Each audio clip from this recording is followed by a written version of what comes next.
Hello students, मैं शायरा Khan welcome करती हूँ आपको अपने यूपी बोर्ड ज्ञान चैनल पर। और आज हम क्लास 12th इंग्लिश लिटरेचर की जो बुक है उसका चैप्टर 2 लॉस्ट स्प्रिंग के लॉन्ग आंसर टाइप क्वेश्चंस को देखेंगे। इससे पहले हमने इसके एक्सप्लेनेशन और शॉर्ट आंसर टाइप क्वेश्चंस को कवर किया। अगर आपने नहीं देखा है तो आप चैनल के प्लेलिस्ट में जाइए, आपको फ्लेमिंगो नाम से प्लेलिस्ट मिलेगा, वहाँ पर आपको सारे ये वीडियोज़ मिलेंगे पीछे जो हमने कवर किया। सो चलिए स्टार्ट करते हैं।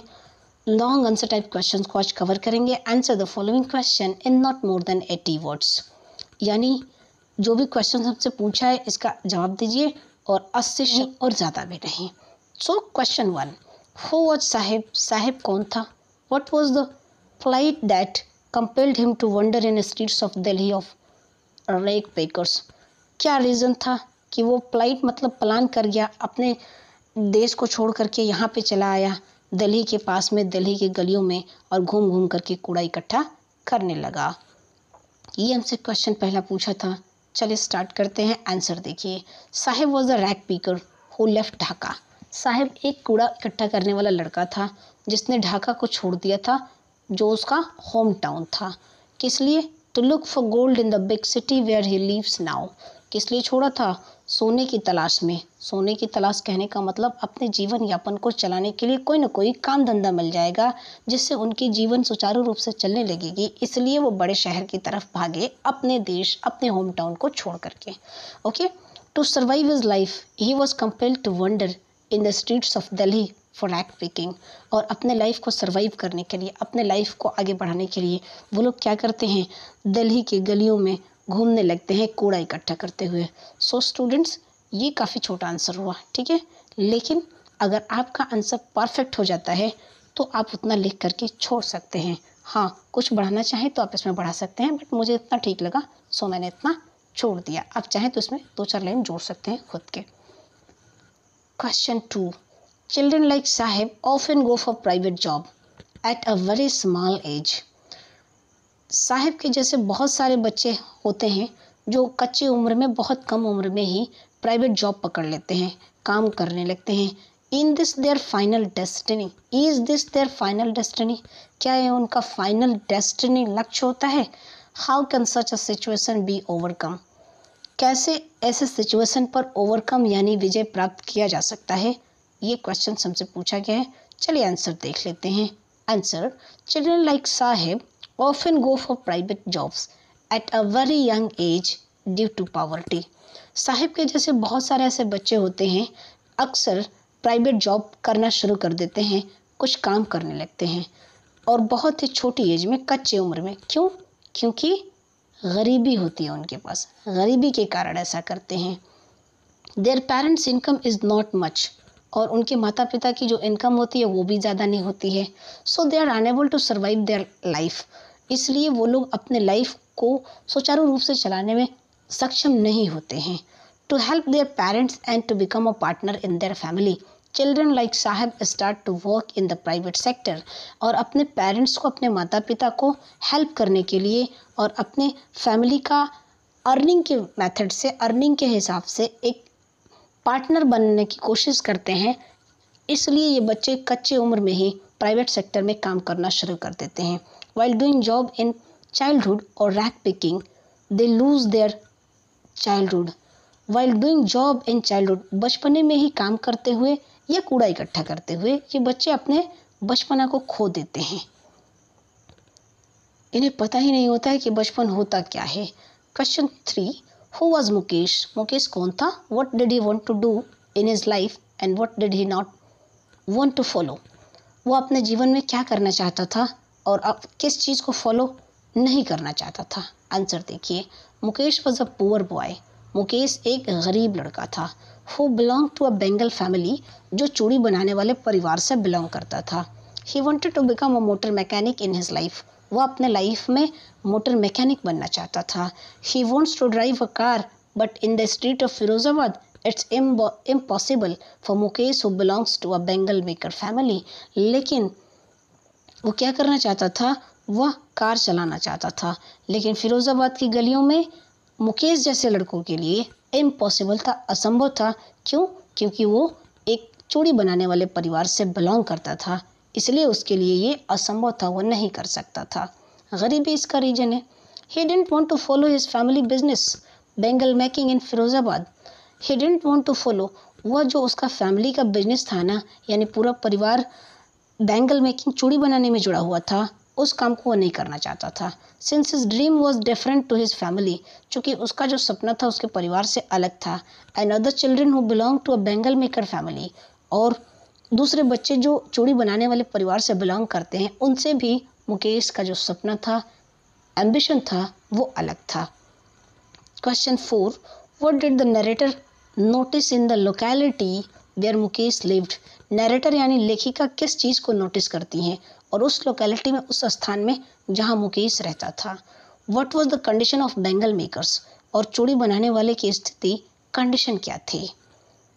आंसर देखिए, the narrator noticed in the locality where Mukesh lived that there were sticky lanes choked with garbage, hovels with crumbling walls, woody doors, no windows, crowded with families of humans and animals coexisting in a primeval state।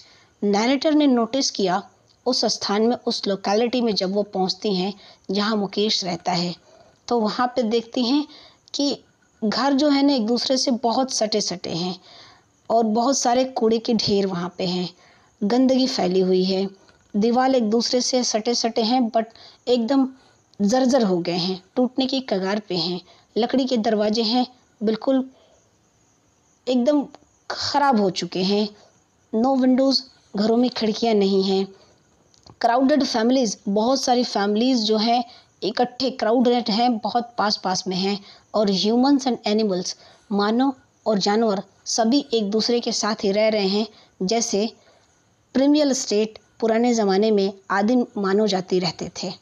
The condition of the Bengal maker was miserable, और जो condition है ना Bengal maker it mean चूड़ी बनाने वाले की, वो miserable है, दयनीय है, बहुत ख़राब है।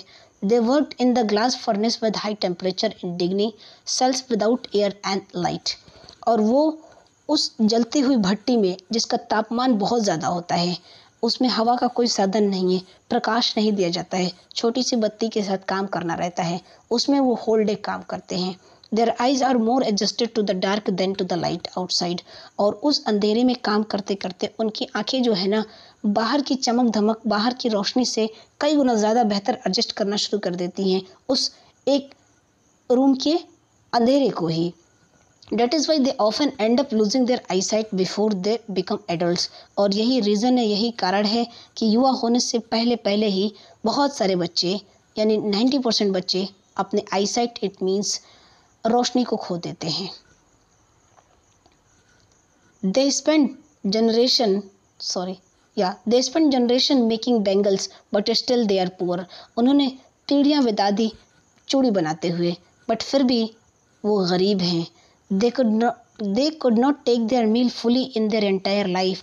अपने पूरे लाइफ में, पूरे जीवन में कभी वो भरपेट खाना खाते ही नहीं हैं, उन्हें मिला ही नहीं।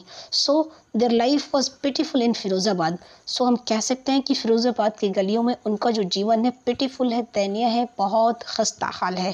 Question 5, every other houses in Firozabad is engaged in the glass industry. इस शीशे की, इस चूड़ी की इंडस्ट्री में, उद्योग में फिरोज़ाबाद का हर एक दूसरा परिवार व्यस्त है चूड़ी बनाने में।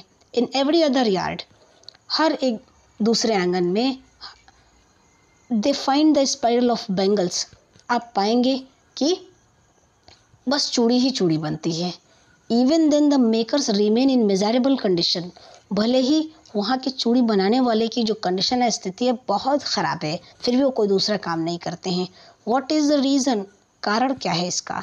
Explain with the suggestion to overcome the situation, explain करिए, सजेशन भी दीजिए कि किस तरीके से इस सिचुएशन से ओवरकम हुआ जा सकता है, जीत प्राप्त की जा सकती है, इसे हटाया जा सकता है। आंसर देखिए, the reason for their miserable condition are middleman, साहूकार, पुलिस एंड पॉलिटिशियंस।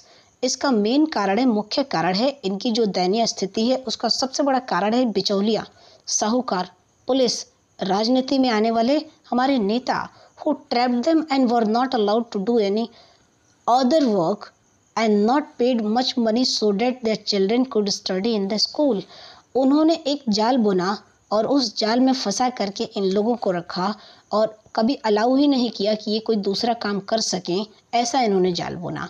और बहुत ज़्यादा पैसा भी इन्हें नहीं देते हैं ताकि वो अपने बच्चे को किसी स्कूल में पढ़ा पाएँ। सजेशन देखिए क्या हो सकता है, government should make a rule on child labour.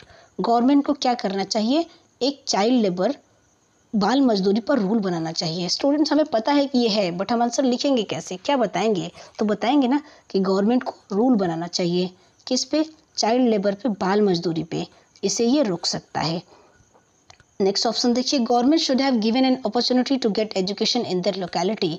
Government को क्या करना चाहिए, मौका देना चाहिए उन स्थानों पे जहाँ पे ये बच्चे काम कर रहे हैं, मजदूरी कर रहे हैं। तो पहले तो चाइल्ड लेबर पर कानून बनाए, कानून के थ्रू उन्हें छुड़ाने के बाद उन्हें अपॉर्चुनिटी दे ताकि वो अपने जीवन में आगे बढ़ सके, एजुकेशन को गेट कर सकें। सो ये क्वेश्चन 5 का आंसर था।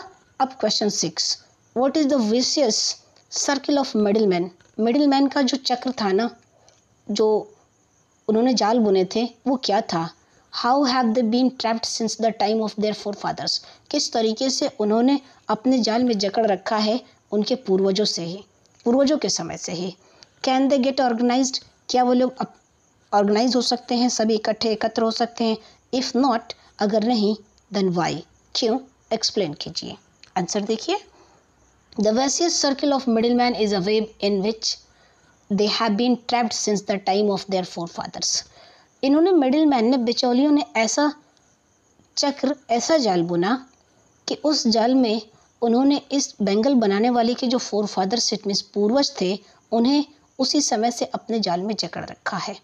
If they want to cooperate together for doing another work rather than bangle making, यदि वह खुद सारे के सारे एक दूसरे को कोऑपरेट करें और इकट्ठा होकर के कोई दूसरा काम करना चाहें, चूड़ी बनाने के अलावा, यानी चूड़ी न बना करके कोई दूसरा काम करना चाहें, they will be hold up by the police, beaten and drag to jail for doing something illegal.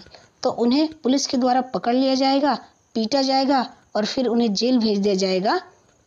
वो कोई अवैध काम कर रहे थे ये कह करके उन्हें जेल में डाल दिया जाएगा। ये रीज़न था उनके कोऑपरेट न करने का एक दूसरे का। There is no leader among them, उनके बीच कोई लीडर नहीं था। No one could help them, उनका कोई मदद भी नहीं कर सकता था। टू सी थिंग्स डिफरेंटली, अगर किसी चीज़ को डिफरेंट वे में देखते हैं, कोई अनदर वर्क करना चाहते हैं, कोई उनकी मदद नहीं कर सकता था। और उसका एक रीज़न था, यही मिडिलमैन, बिचौलिया और साहूकार, पुलिस, ये सब एक दूसरे मिल करके उन्हें बर्बाद कर रहे थे। That's the reason they can't stand raise their voice against them, और यही कारण है, यही रीज़न है कि वो उनके खिलाफ नहीं खड़े हो सकते हैं या अपने वॉइस को नहीं, अपनी आवाज़ नहीं उठा सकते उनके खिलाफ। सो स्टूडेंट्स, जो क्वेश्चन पूछा था फुली हमने इसका आंसर दिया। होप सो आप इसको समझ पाए होंगे और एग्जाम में लिखेंगे, फुल मार्क्स आपको मिलेंगे। इसी तरह लिखिए। सो अभी तक आप जुड़े हैं, इट मीन्स कि स्टूडेंट हैं तो stay connected with this channel, because इस चैनल पर हम कवर करेंगे English literature and English grammar के सारे सिलेबस को, यूपी बोर्ड में जो नया पैटर्न पर आधारित 2023 में आने वाली है। सो जुड़े रहिए इस चैनल के साथ। मिलते हैं डेली रात 8 बजे हर दिन की तरह, कल भी लेकर के इसके नेक्स्ट पार्ट को। तब तक के लिए till then take care, bye bye.